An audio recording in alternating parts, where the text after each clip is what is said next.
Hi friend, আজ 15ই August, গর্বের দিন। আজ আমাদের ভারতবর্ষের ৭৮তম স্বাধীনতা দিবস। সেই ৭৮তম স্বাধীনতা দিবস উপলক্ষে আমার সমস্ত ভাই বোন এবং দাদা দিদিদের জানাই আন্তরিক ভালোবাসা ও শুভেচ্ছা। বন্ধুরা, তোমরা দেখছো তোমাদের প্রিয় YouTube channel exam guide by Netu. বন্ধুরা, তোমরা যারা এসএসসি এমটিএস পরীক্ষা দেবে, তোমাদের জন্যই আমি 2023 সালে এসএসসি এমটিএস পরীক্ষায় এসে যাওয়া প্রশ্নপত্র নিয়ে বিশেষ ক্লাস করাচ্ছি। আজকে আমি করাবো 59 নম্বর ক্লাস, যেটি 4 সেপ্টেম্বর ফার্স্ট শিফটে এসেছিল। তো তোমাদের কিন্তু অলরেডি এসএসসি এমটিএস পরীক্ষার তারিখ ঘোষণা করে দিয়েছে। তো আমাদের হাতে কিন্তু আর 1.5 মাস টাইম আছে। এই 1.5 মাসের মধ্যেই কিন্তু আমাদের প্র্যাকটিস আরও ভালো করে করতে হবে।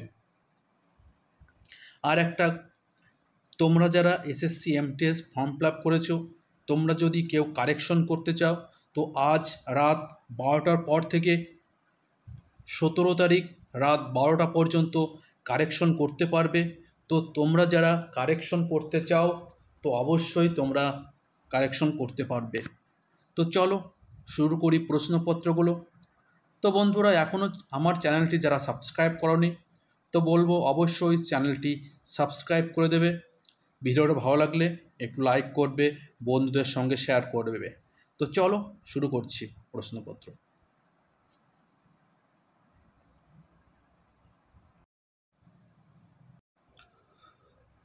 প্রথম প্রশ্ন, পদ্মশ্রী পুরস্কার প্রাপ্ত গুরু কে কল্যাণ সুন্দরম পিল্লাই এই মানুষটি একটি প্রাচীন ঐতিহ্যকে বাঁচিয়ে রেখেছেন।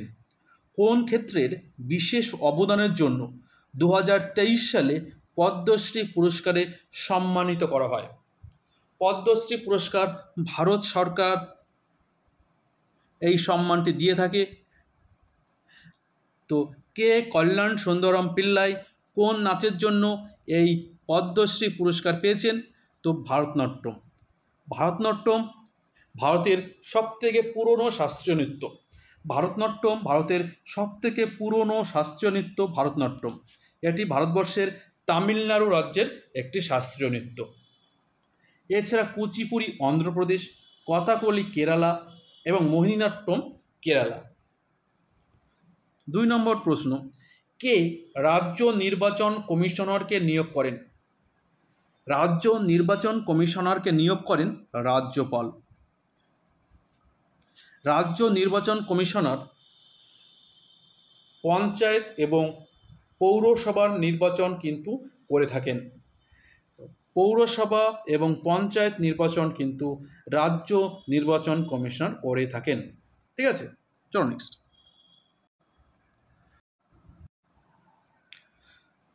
ভারতের কোন নদীতে 2 নম্বর জাতীয় জলপথ তৈরি করা হয়েছে?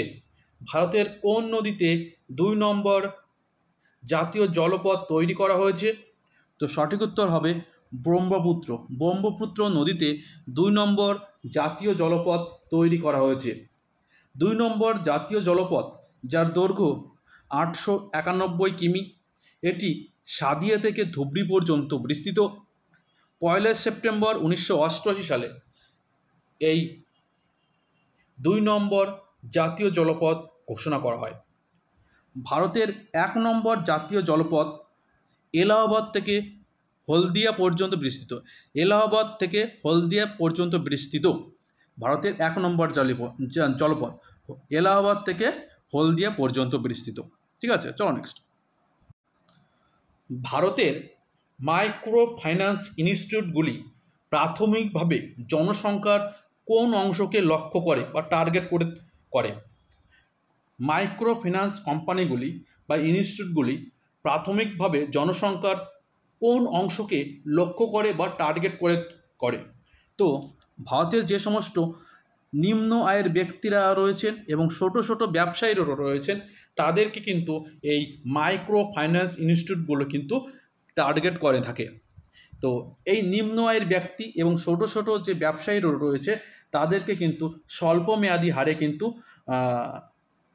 এই ফিনান্স কোম্পানিগুলো, মাইক্রো ফিনান্স কোম্পানিগুলো বা ইনস্টিটিউটগুলো কিন্তু লোন দিয়ে থাকে। ঠিক আছে, চল নেক্সট। হিমাচল প্রদেশ সরকার সে রাজ্যে বসবাসকারী দুগ্ধ চাষিদের জন্য কোন প্রকল্প চালু করেছে? হিমাচল প্রদেশ সরকার সে রাজ্যে বসবাসকারী দুগ্ধ চাষিদের জন্য কোন প্রকল্প চালু করেছে? তো সেটি হবে সঞ্জীবনী প্রকল্প চালু করেছে হিমাচল প্রদেশ সরকার। কিসের জন্য? দুগ্ধ চাষিদের উন্নতির লক্ষ্যে। দুগ্ধ চাষিদের উন্নতির লক্ষ্যে এই সঞ্জীবনী প্রকল্প চালু করেছে। নিম্নলিখিত রাজ্যগুলোর মধ্যে কোন রাজ্যে 37তম জাতীয় গেমস আয়োজন করা হয়েছে? দেখো, আমি কিন্তু 37তম জাতীয় গেমসের একটি ভিডিও দিয়ে দিয়েছি। তোমরা যারা আগামীতে বিভিন্ন সরকারি পরীক্ষা দেবে অবশ্যই করে তোমরা এই 37তম জাতীয় গেমস দেখে নেবে। এছাড়াও কিন্তু আমি প্যারিস অলিম্পিক নিয়েও আমি ভিডিও করে দিয়েছি, তোমরা অবশ্যই দেখবে। আর 37 নম্বর জাতীয় গেমসের ভিডিওটার লিঙ্ক আমি দিয়ে দেবো এই ভিডিওতে, তোমরা অবশ্যই গিয়ে দেখে নেবে। খুবই ইম্পর্টেন্ট এই 37তম জাতীয় গেমস। তো এই খেলাটি হয়েছিল গোয়ায়। 37তম জাতীয় গেমস অনুষ্ঠিত হয়েছিল গোয়ায়। 25শে অক্টোবর থেকে 9 ডিসেম্বর পর্যন্ত 2023 সালে এই খেলাটি হয়েছিল। 2023 সালে 25শে অক্টোবর থেকে 9 ডিসেম্বর পর্যন্ত 37তম জাতীয় গেমস অনুষ্ঠিত হয়েছিল। আর 36তম জাতীয় গেমস গুজরাট রাজ্যে অনুষ্ঠিত হয়েছিল। কালিদাস সম্মান হলো একটি মর্যাদাপূর্ণ শিল্প পুরস্কার বা সম্মান। কালিদাস সম্মান একটি মর্যাদাপূর্ণ শিল্প পুরস্কার বা শিল্প সম্মান, যা ড্যাশ সরকার কর্তৃক একটি বার্ষিক পুরস্কার। তো কালিদাস সম্মান কোন রাজ্য সরকার দিয়ে থাকেন? তো কালিদাস সম্মানটি কিন্তু মধ্যপ্রদেশ সরকার দিয়ে থাকেন। এছাড়াও ব্যাস সম্মান, ঠিক আছে, কিশোর কুমার সম্মান সব কিন্তু এই মধ্যপ্রদেশ সরকার দিয়ে থাকে। ব্যাস সম্মান, কিশোর কুমার সম্মান এসবই কিন্তু মধ্যপ্রদেশ সরকার দিয়ে থাকে। দেখো, 1980 সাল থেকে কালিদাস সম্মান প্রদান করা হয়। প্রাথমিকভাবে শাস্ত্রীয় সঙ্গীত, শাস্ত্রীয় নৃত্য, নাটক ইত্যাদির বিষয়ে প্রতি বছর এই সম্মানটি প্রদান করে। তো তোমরা যারা এখনও পর্যন্ত চ্যানেলটি সাবস্ক্রাইব করনি অথবা ভিডিওটা দেখে লাইক করনি, তাদের বলবো অবশ্যই লাইক করে দেবে। তোমরা অবশ্যই লাইক করে দেবে আর চ্যানেলটি সাবস্ক্রাইব করে দেবে। ঠিক আছে, চলো নেক্সট। 2023 সালে অনুষ্ঠিত আইসিসি ওডিআই বিশ্বকাপ কতগুলো দেশ অংশগ্রহণ করে? তো 2023 সালে ভারতবর্ষে যে আইসিসি ওডিআই বিশ্বকাপ হয়েছিল সেখানে কতগুলো দল অংশগ্রহণ করেছিল বা কতগুলো দেশ অংশগ্রহণ করে? তো এবছর বা গত বছর অনুষ্ঠিত আইসিসি ওডিআই বিশ্বকাপে মোট 10টি দেশ অংশগ্রহণ করে। এই 10টি দেশ কী কী? এই 10টি দেশ India, Pakistan, Sri Lanka, Bangladesh, Afghanistan, Australia, New Zealand, south Africa, England এবং নেদারল্যান্ড। আর ফাইনাল হয়েছিল ইন্ডিয়া এবং অস্ট্রেলিয়ার মধ্যে, যেখানে অস্ট্রেলিয়া কিন্তু ভারতকে পরাজিত করেছিল। ব্রন এগেইনস্ট অন দ্য মাউন্টেন নামক শীর্ষক আত্মজীবনী কে লিখেছেন? ব্রন এগেইনস্ট অন দ্য মাউন্টেন এই আত্মজীবনীটি লিখেছিলেন কে? তো এটি লিখেছিলেন অরুণিমা সিনহা। অরুণিমা সিনহা এই ব্রন এগেইনস্ট অন দ্য মাউন্টেন শীর্ষক আত্মজীবনী লিখেছিলেন। নিচের কোনটি অর্থের বৈশিষ্ট্য নয়? মানি, ঠিক আছে, নিচের কোনটি অর্থ বা মানির বৈশিষ্ট্য নয়? তো দেখো, বৈশিষ্ট্য বহনযোগ্যতা এটা একটা বৈশিষ্ট্য, বিভাজ্যতা এবং স্থায়িত্বতা এই কয়টি কিন্তু বৈশিষ্ট্য রয়েছে কিন্তু অর্থের বা টাকার বা মানির, কিন্তু পতনশীলতা এটা কিন্তু বৈশিষ্ট্য নয়। তো সঠিক উত্তর হবে পতনশীলতা। অর্থ যেটা এক জায়গা থেকে অন্য জায়গায় বহন করা যায়, ঠিক আছে, একজনের মধ্যে কি হয়, ভাগ করে দেওয়া যায় এবং সঞ্চয় কিন্তু রাখা যায়। নিম্নলিখিত শব্দগুলোর মধ্যে কোনটি প্রতিধ্বনি সৃষ্টি করে? তো শব্দের প্রতিধ্বনি শুনতে গেলে কখন হয়? যখন শব্দের প্রতিফলন হয়। যখন শব্দের প্রতিফলন হয় তখন কিন্তু শব্দের প্রতিধ্বনি সৃষ্টি হয়। শব্দের প্রতিফলন হলেই কিন্তু প্রতিধ্বনি শুনতে পাওয়া যায়। যখন দেয়ালে, ঠিক আছে, যখন ইটের যে দেয়াল রয়েছে, কথা বললে কিন্তু গম গম শব্দ হয়, কিন্তু একটা শব্দের বহু প্রতিধ্বনি শোনা যায়, কারণ ওই শব্দটা কি হচ্ছে, প্রতিফলন হচ্ছে। পরবর্তী প্রশ্ন, ড্যাশ নৃত্যের দুটি ঐতিহ্য রয়েছে। একটি হলো সংকীর্তন, যা ভক্তিমূলক দিক, অন্যটি হচ্ছে রাস। তো কোন নৃত্য এটি? কোন নৃত্যের সম্পর্কে এটি বলা রয়েছে? তো এটি বলা রয়েছে মণিপুরী নৃত্যের। তো মণিপুরী নৃত্যের দুটি ঐতিহ্য রয়েছে, একটি সংকীর্তন, অপরটি রাস, ঠিক আছে। তো সংকীর্তন এবং রাস এই দুটি ঐতিহ্য রয়েছে মণিপুরী নাচে। গুরু বিপিন সিং কিন্তু মণিপুরী নাচের একজন বিখ্যাত শিল্পী। মণিপুরী নাচের বিখ্যাত শিল্পী গুরু বিপিন সিং, ঠিক আছে। চল নেক্সট। নিচের কোন হ্রদটি নোনা জলের হ্রদ? নিম্নলিখিত কোন হ্রদটি নোনা জলের হ্রদ? তো এটি কিন্তু চিল্কা। ভারতের উড়িষ্যাতে অবস্থিত এই চিল্কা হ্রদটি, ভারতের উড়িষ্যায় অবস্থিত চিল্কা হ্রদ হচ্ছে নোনা জলের হ্রদ। তাকে হানিমুন আইল্যান্ডও বলা হয়। চিল্কা হ্রদকে কি বলা হয়? হানিমুন আইল্যান্ডও কিন্তু এই চিল্কা হ্রদকে বলা হয়। উইংস অফ ফায়ার কার আত্মজীবনী? তো আমাদের প্রাক্তন রাষ্ট্রপতি ডক্টর APJ আব্দুল কালামের আত্মজীবনীমূলক বই উইংস অফ ফায়ার। তো তোমাদের প্রশ্ন থাকবে, APJ আব্দুল কালাম তিনি কত সালে ভারতের সর্বোচ্চ বেসামরিক পুরস্কার ভারতরত্ন পুরস্কার পেয়েছিলেন? ডক্টর APJ আব্দুল কালাম কত সালে ভারতের সর্বোচ্চ বেসামরিক পুরস্কার ভারতরত্ন পুরস্কার পেয়েছিলেন? অবশ্যই করে আমাকে কমেন্ট করে জানাবে। কততম অনুচ্ছেদে ভারতীয় সংবিধানে মৌলিক কর্তব্য সংজ্ঞায়িত করে? কততম অনুচ্ছেদ? তো এটা কিন্তু তোমাদের SSCর একটা সবচেয়ে কাছের প্রশ্ন এটা। তো মৌলিক কর্তব্য আর মৌলিক অধিকার, এখান থেকে কিন্তু SSC প্রচুর পরিমাণে রিপিট করে প্রশ্ন। খুব একটা মানে প্রিয় সাবজেক্ট বলা যায় এই মৌলিক কর্তব্য SSCর। তো সঠিক উত্তর হবে 51A। অনুচ্ছেদ 51A এবং ভাগ 4 এতে কিন্তু এই মৌলিক কর্তব্য সংজ্ঞায়িত করা হয়েছে। বর্তমানে মৌলিক কর্তব্যের সংখ্যা 11টি, কিন্তু 1976 সালে 42তম সংবিধান সংশোধনের মাধ্যমে যখন মৌলিক কর্তব্য অন্তর্ভুক্ত করা হয়েছিল তখন কিন্তু ছিল 10টি মৌলিক কর্তব্য, ঠিক আছে। আর 2002 সালে 6 থেকে 14 বছর বয়সী শিশুদের বাধ্যতামূলক প্রাথমিক শিক্ষা এটা অন্তর্ভুক্ত হয়ে যাওয়ার পরে কিন্তু মৌলিক কর্তব্যের সংখ্যা হয়েছে 11টি। মৌলিক কর্তব্য শরণ সিং কমিটির সুপারিশের ভিত্তিতেই কিন্তু ভারতীয় সংবিধানে অন্তর্ভুক্ত করা হয়েছিল। মূল সংবিধানে কিন্তু মৌলিক কর্তব্য ছিল না।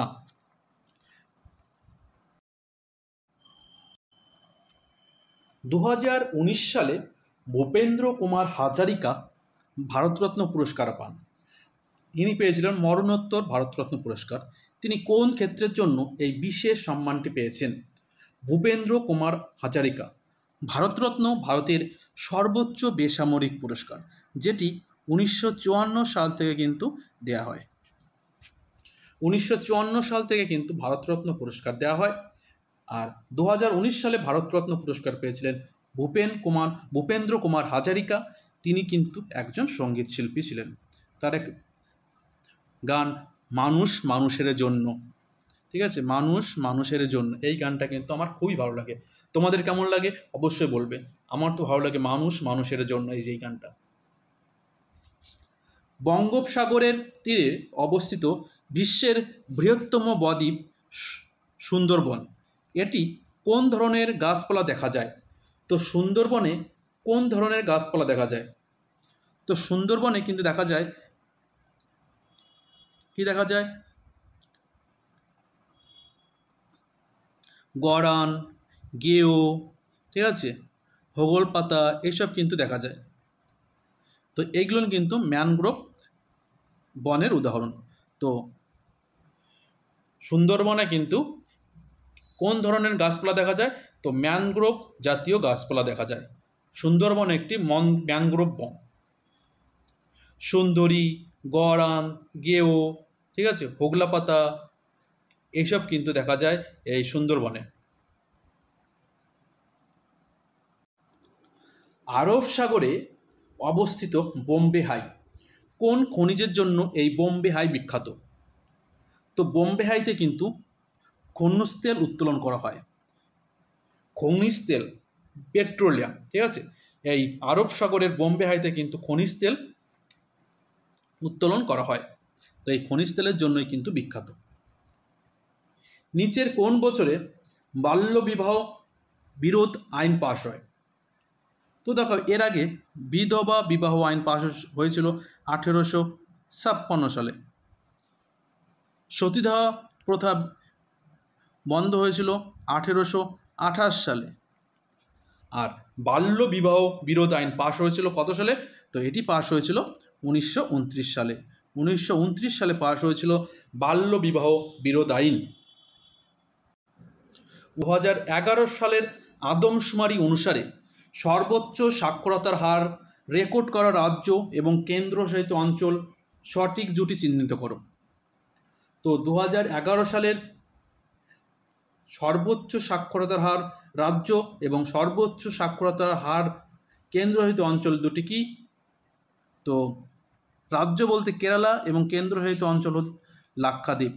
রাজ্য কেরালা এবং কেন্দ্রশাসিত অঞ্চল লাক্ষাদ্বীপ। কেরালার সাক্ষরতার হার 94%, লাক্ষাদ্বীপের সাক্ষরতার হার 91.85%। ভারত জুড়ে ছড়িয়ে ছিটিয়ে থাকা বেশ কয়েকটি উপজাতি সম্প্রদায়ের মধ্যে শাল গাছের গুরুত্ব রয়েছে। তো ভারতের বিভিন্ন প্রান্তে বিভিন্ন ধরনের কিন্তু উপজাতি সম্প্রদায় বাস করে। তাদের মধ্যে কিছু সম্প্রদায় শাল গাছকে কিন্তু আলাদা গুরুত্ব দেয়। এই ঘটনার জন্যই ঝাড়খণ্ডে কোন উৎসবটি গাছের সম্মানে পালন করা হয়? তো এই শাল গাছের সম্মানে কিন্তু ঝাড়খণ্ডে একটি বিশেষ উৎসব পালন করা হয়। তো এটা কি? তো এটা কিন্তু উৎসব শারহুল উৎসব। শারহুল উৎসবটি এটি গাছের সম্মানে কিন্তু এই পালন করা হয়। গত দিনে দেখেছিলাম সোহরাই উৎসব, যেটি গবাদি পশুর সম্মানার্থে কিন্তু এই সোহরাই উৎসব ঝাড়খণ্ডে পালন করা হয়। আর গাছের সম্মানে ঝাড়খণ্ডে কিন্তু পালন করা হয় শারহুল উৎসব। ঠিক আছে, পরবর্তী প্রশ্ন, গেতে সোরা। গেতে সোরা যিনি অ্যারেনা জুনিয়র বালক বিভাগে আন্তর্জাতিক ব্যাডমিন্টন চ্যাম্পিয়ন হয়েছিলেন বা চ্যাম্পিয়নশিপ জিতেছিলেন, তিনি কোন রাজ্যের লোক? গেতো সোরা তিনি কোন রাজ্যের বাসিন্দা? যিনি অ্যারেনা জুনিয়র বালক বিভাগে আন্তর্জাতিক ব্যাডমিন্টন চ্যাম্পিয়নশিপ জিতেছিলেন, তো তিনি কিন্তু অরুণাচল প্রদেশের লোক বা অরুণাচল প্রদেশের বাসিন্দা। নিম্নলিখিত ব্যক্তিদের মধ্যে থেকে ছৌ নৃত্যশিল্পীকে শনাক্ত করো যে সঙ্গীত নাটক একাডেমি পুরস্কার 2021 পেয়েছিলেন, যা দেওয়া হয়েছিল ফেব্রুয়ারি 2023 সালে। তো কোন ব্যক্তি 2019 সালে সঙ্গীত নাটক একাডেমি পুরস্কার পেয়েছিলেন, যেই পুরস্কারটা দেওয়া হয়েছিল 2023 সালে? তো তিনি কে সেই ছৌ নৃত্যশিল্পী? তো সঠিক উত্তর হবে ভুবন কুমার। তিনি ছৌ নৃত্যশিল্পী, যাকে 2021 সালে সঙ্গীত নাটক একাডেমি পুরস্কার দেওয়া হয়েছিল? নিচের কোন ভারতীয় সঙ্গীতজ্ঞকে গজল কিং হিসাবে উল্লেখ করা হয়? গজল কিং কাকে বলা হয়? তো শিল্পী জগজিৎ সিংকে বলা হয় গজল কিং। 1929 সালের 8ই এপ্রিল নিম্নলিখিত দুই বিপ্লবীর মধ্যে কে কেন্দ্রীয় আইনসভা বোমা নিক্ষেপ করেন? কেন্দ্রীয় আইনসভায় বোমা নিক্ষেপ করেছিলেন ভগৎ সিং এবং বটুকেশ্বর দত্ত। ভগৎ সিং এবং বটুকেশ্বর দত্ত কেন্দ্রীয় আইনসভায় বোমা নিক্ষেপ করেছিলেন এবং স্লোগান দিয়েছিলেন ইনকলাব জিন্দাবাদ। ইনকলাব জিন্দাবাদ এই স্লোগানটি কিন্তু তারা দিয়েছিলেন। তো বন্ধুরা, ভিডিওটা এই পর্যন্তই। আবার দেখা হবে তোমাদের সঙ্গে। ততক্ষণে ভালো থাকবে, সুস্থ থাকবে। ধন্যবাদ।